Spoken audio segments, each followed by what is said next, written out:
तूफान का कहर। ये कहानी गुजरात के एक गांव की है जो समुद्र तट के किनारे बसा था। वहां के अधिकतर लोग मछली पकड़ने का काम करते थे। गुंजन बेटा, क्या तू सुबह से किताब लेकर बैठी है? जल्दी आ, ये कुछ बर्तन है, इन्हें साफ कर दे। मुझे भी मछली पकड़ने जाना है। तेरे बापू कब से मेरी राह देख रहे होंगे। आज मौसम भी खराब ही लग रहा है सुबह से। यहाँ तो आज हवाएं चल रही हैं। माँ, बापूजी को भूख लगी होगी, सुबह से बस चाय पीकर निकले हैं। माँ, कल की तरह मैं फिर से आज आपके साथ चलूंगी। सब बच्चे भी तो वही होते हैं। ठीक है, चल पड़ना तुम भी। अब ज्यादा बातें मत बना और जल्दी से काम में मेरी मदद कर। चंदन समुद्र में अपनी एक पुरानी सी नौका में बैठकर मछली पकड़ रहा था। आज मछली जाल में फंस ही नहीं रही है। सुबह से जाल बिछाया है और ये गायत्री भी न जाने कहाँ रह गई। इसको हर रोज बोलता हूँ थोड़ी जल्दी आया करो। क्या हुआ चंदन, अकेले ही बड़बड़ा रहे हो? तुम कब तक इस पुरानी नाव में यहीं बैठकर जाल बिछाते रहोगे? अरे अब तो नई नाव ले ही लो, फिर समुद्र के बीच जाकर जितनी चाहे मछलियां पकड़ना। बहुत मछलियां हैं आगे। भाई, नई नाव लेने के लिए अगर इतने पैसे होते तो मैं कब का ले लेता। अरे चल ठीक है, तेरी मर्जी, मैं तो जा रहा हूँ। चंदन बहुत गरीब था। वह मछली पकड़कर जितने पैसे कमाता था उससे बस उनके घर का गुजारा ही हो पाता था। चंदन की नाव बहुत पुरानी थी, जिसे वो पानी में बहुत आगे नहीं ले जाता था। उसके पास इतने पैसे भी नहीं थे कि वो नई नाव खरीद सके। चंदन की एक बेटी थी, गुंजन, जो अभी 13 साल की थी और वो पास के ही स्कूल में पढ़ती थी। स्कूल की छुट्टी होने पर वो अपने माँ बाप के साथ मछली पकड़ने जाती थी। तेरे बाबा के लिए खाना डब्बे में रख लेती हूँ, नहीं तो फिर भूल जाऊंगी और वो वहाँ पे गुस्सा कर रहे होंगे।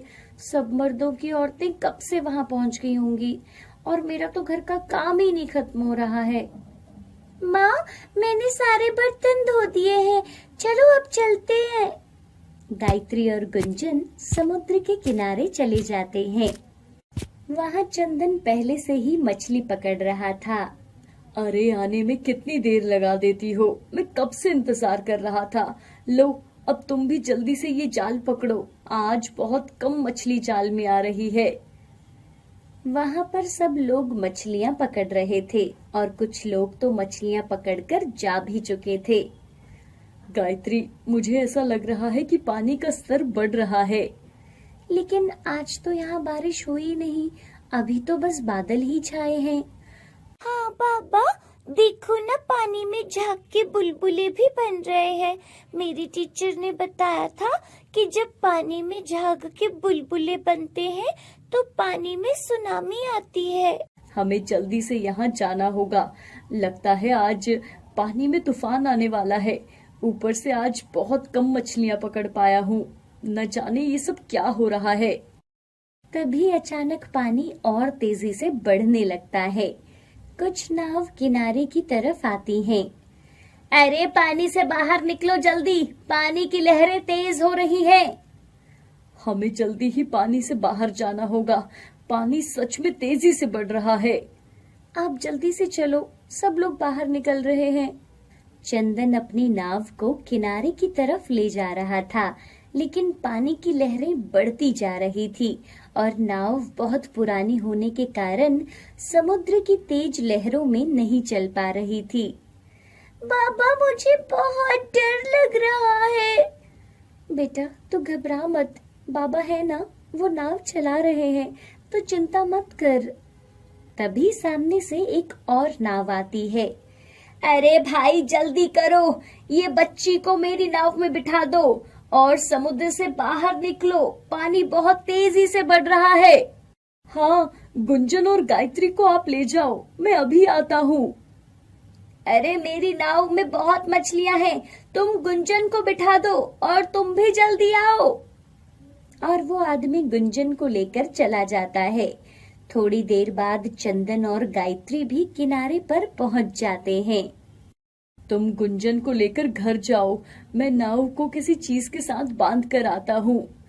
आप जल्दी कीजिए ना, इस नाव को यहीं रहने दो, पानी का बहाव बहुत तेज है। सभी लोग किनारे की तरफ भाग रहे थे। अरे तुम यहाँ से जाओ, मैं अभी आता हूँ, तुम मेरी चिंता मत करो। गायत्री गुंजन को लेकर सब लोगों के साथ घर आ जाती है।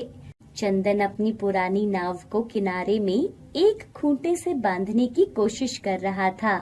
तभी एक तेज बहाव के साथ उसकी नाव बह जाती है और चंदन भी वहां नहीं था। पानी पूरे गांव में आ गया था और सब लोगों के घरों में पानी भर गया था और बहुत से लोग पानी में बह गए थे। अचानक हंसता हुआ गांव दुख में डूब गया था। इधर गायत्री बहुत परेशान थी क्योंकि काफी समय हो गया था और चंदन अभी तक घर नहीं लौटा था। अरे गायत्री बहन, चंदन भाई कहाँ हैं? ये नाव को किनारे पर बांधने रुके थे और उन्होंने वहां से हमें भेज दिया और खुद अब तक नहीं आए। हे भगवान, वहां से तो सब लोग जा चुके थे और सुना है कुछ लोग तो पानी के तेज बहाव के साथ ही बह गए। मैंने उन्हें इतना बोला कि इस पुरानी नाव को यहीं रहने दो और आप जल्दी से पानी से बाहर आ जाओ, लेकिन वो मेरी सुनते ही नहीं है। बेटा तू यहीं बैठ, मैं देख कर आती हूँ। अरे उस तरफ जाने को मना किया है, वहाँ पर बचाव दल की टीम है। अगर चंदन भाई वहाँ होंगे तो बचाव दल की टीम उन्हें अपने साथ लेकर आ जाएगी। माँ, बाबा कब तक आएंगे? तभी माँ देखो देखो, बाबा आ गए। गायत्री और गुंजन खुशी से चंदन के गले लग जाते हैं। भगवान का शुक्र है आप ठीक हो, मेरा तो दिल ही बैठा जा रहा था। अरे मैं तो पानी के तेज बहाव में बह गया था, पता नहीं मैं कैसे बच गया।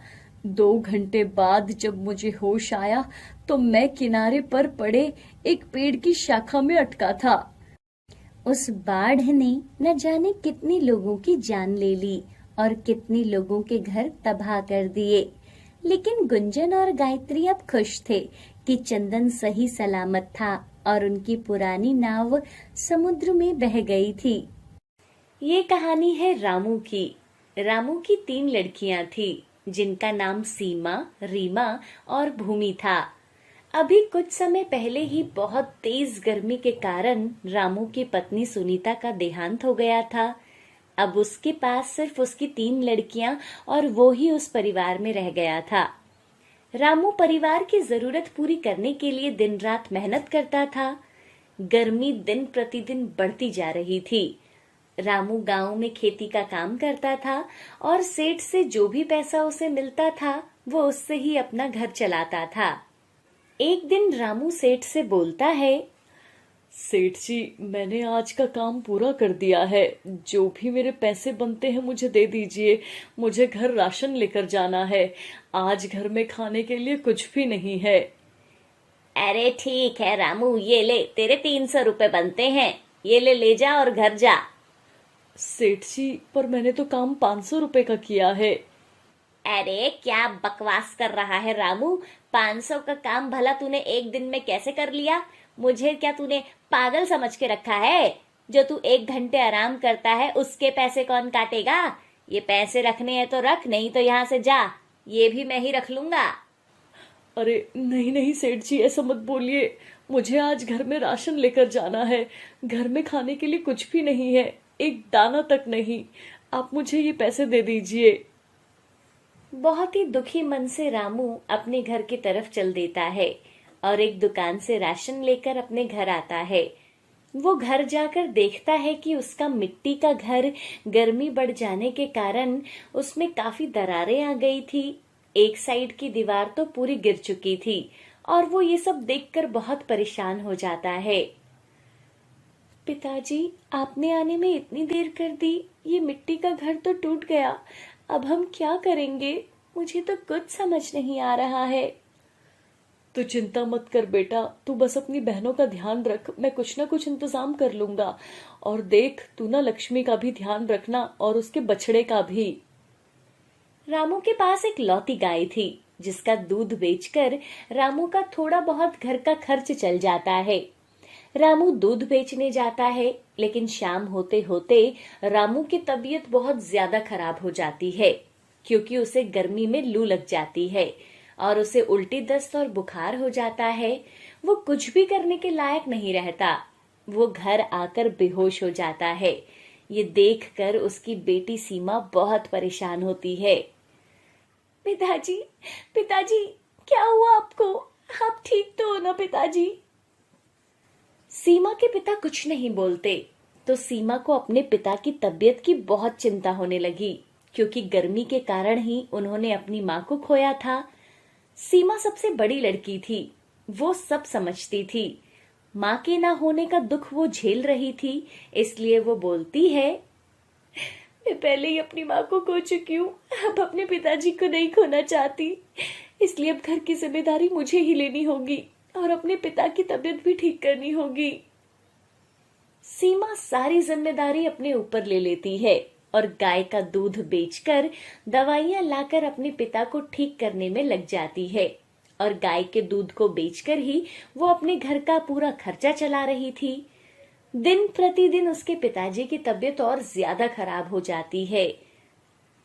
बेटा सीमा, मैं अब नहीं बच सकूंगा। मुझे इस बात की चिंता हो रही है कि मेरे जाने के बाद तुम तीनों बहनों का क्या होगा। भगवान मुझे कुछ और मोहलत दे दे, ताकि मैं समय निकाल कर तुम तीनों के हाथ पीले कर दूं, नहीं तो मैं संतुष्टि से नहीं मर पाऊंगा। पिताजी, आप ऐसी बातें क्यों कर रहे हो? आप हमारी शादी वादी की बात बाद में सोचना, पहले अपनी तबीयत को तो देखिए। हमारे लिए सबसे पहले ना आपकी तबीयत है, इसलिए पहले आप ठीक हो जाइए, जो सबसे ज्यादा जरूरी है। गर्मी दिन प्रतिदिन बढ़ती जा रही थी। रामू की तबीयत ठीक होने की बजाय और बिगड़ती जा रही थी और उसका भी देहांत हो जाता है। तीनों बहनें बिल्कुल अकेले और बेसहारा हो जाती हैं। उनका घर भी टूटा फूटा था। वो तीनों बहनें आपस में बात करती हैं। पापा भी हमको छोड़कर चले गए, अब हम बिल्कुल बेसहारा हो गए। अब हम क्या करेंगे? हमारे पास तो रहने के लिए छत भी नहीं है, ना ही किसी का सहारा। हम कैसे खाएंगे और कैसे रहेंगे? तू चिंता मत कर, जब तक मैं हूं ना, मैं तुम लोगों को भूखा नहीं रहने दूंगी। और रही बात घर की, तो उसका भी मैं कुछ ना कुछ जुगाड़ कर ही लूंगी। पिताजी तुम दोनों की जिम्मेदारी मुझ पर छोड़कर गए हैं और मैं अपना फर्ज बहुत अच्छे से निभाऊंगी। पर दीदी, आप क्या करोगी? आपने कुछ सोचा है? नहीं, अभी तो नहीं, लेकिन बस तुम एक काम करना, तुम भूमि का ध्यान रखना, मैं कुछ ना कुछ जुगाड़ कर ही लूंगी। सबसे पहले तो मैं लक्ष्मी को लेकर जंगल की तरफ जा रही हूँ। ये भूखी है, इसको चारा खिलाकर लाती हूँ। सीमा गाय को चारा खिलाने जंगल में जाती है। जब वो गाय को चारा खिलाती है, तभी गाय की तरफ देखकर सीमा को तुरंत एक आइडिया आता है। गाय कब से भूखी थी और चारा खाते ही वो एक अजीब सी एनर्जी महसूस करने लगी है, जैसे इसको इसका चारा मिलते ही सुकून मिला हो। अगर मैं भी अपना घर घास से बनाऊं तो क्या पता हमें भी गर्मी से राहत मिल जाए। सीमा बहुत सारी घास इकट्ठा करके अपने घर जाती है। अपनी बहन रीमा और भूमि को वो इस बारे में बताती है। बहन, मुझे ना आज एक आइडिया मिल गया है। क्यों ना हम जंगल से कुछ और ताजी घास लेकर आएं और उससे अपना घर बनाएं। गाय का गोबर तो हमारे पास है ही, हम गाय के गोबर से घास को चिपकाकर घर बनाएंगे और वो ना ठंडा रहेगा, जिससे हम लोगों को गर्मी भी कम लगेगी। कुछ घास मैं लेकर आई हूँ, कुछ हम तीनों मिलकर ले आएंगे। दीदी, आप ये कैसी बातें कर रही हो? घास से भला घर कैसे बन पाएगा? हम तो ये कह रहे हैं कि क्यों ना आप इस गाय को ही बेच दो। रोज रोज इसके चारे का इंतजाम करना भी हमें भारी पड़ रहा है। अरे नहीं नहीं, ये तो हमारे घर का सदस्य है, हम इसे नहीं बेच सकते। और हम घास से और गाय के गोबर से ही अपना घर बनाएंगे। तुम दोनों कल मेरे साथ चलना। ठीक है दीदी, जैसा आपको सही लगे। वो तीनों बहनें घास इकट्ठा करने के लिए चल देती हैं और साथ ही साथ गाय को चारा भी खिलाती हैं। गाय भी बहुत खुश होती है। धीरे धीरे उन्होंने अपना घास का घर बनाना शुरू कर दिया। गाय के गोबर से घास को चिपकाकर उन्होंने अपना घास का घर बना लिया और वो देखने में बहुत ही आकर्षित लगता है और अंदर से बहुत ठंडा होता है। तभी तीनों आपस में बात करते हैं। दीदी, आपने बिल्कुल सही कहा था, ये घास का घर तो वाकई हमें ठंडक दे रहा है, बिल्कुल भी गर्मी नहीं लग रही। हाँ भूमि, तुमने बिल्कुल सही बोला। तीनों आपस में बात कर ही रहे थे, तभी उन्हें एक आवाज सुनाई देती है। सीमा, रीमा, भूमि, मैं तुमसे बहुत खुश हूँ। तुम तीनों पर इतनी विपत्ति आई, तुम्हारे माँ बाप का साथ भी तुमसे छूट गया, लेकिन इतने कष्ट होने के बावजूद भी तुमने ये नहीं सोचा कि मुझे बेचकर तुम पैसे कमा सको और उससे एक छोटा सा घर ले सको। आवाज सुनकर तीनों गाय की तरफ हैरानी से देखने लगती हैं। ये आवाज किसकी है? सीमा, ये मेरी आवाज है। तुमने मुझे अपने घर का सदस्य मानकर मेरी इतनी देखभाल करी है। तुम खुद भूखी रही हो, लेकिन मुझे कभी भूखा नहीं रखा। आज मेरे गोबर से और मेरे खाने से अपना घास का घर बनाया है। मैं तुम्हें आशीर्वाद देती हूँ कि ये घास का घर तुम्हारा कभी नहीं गलेगा, ना ही कभी जलेगा और ना ही कभी मिटेगा, और ये हमेशा मौसम के हिसाब से तुम्हारी हर जरूरत को पूरा करेगा। तीनों बहनें ये बात सुनकर बहुत खुश होते हैं। गाय माता के आशीर्वाद से उन तीनों का घर मौसम के हिसाब से बदलता रहा।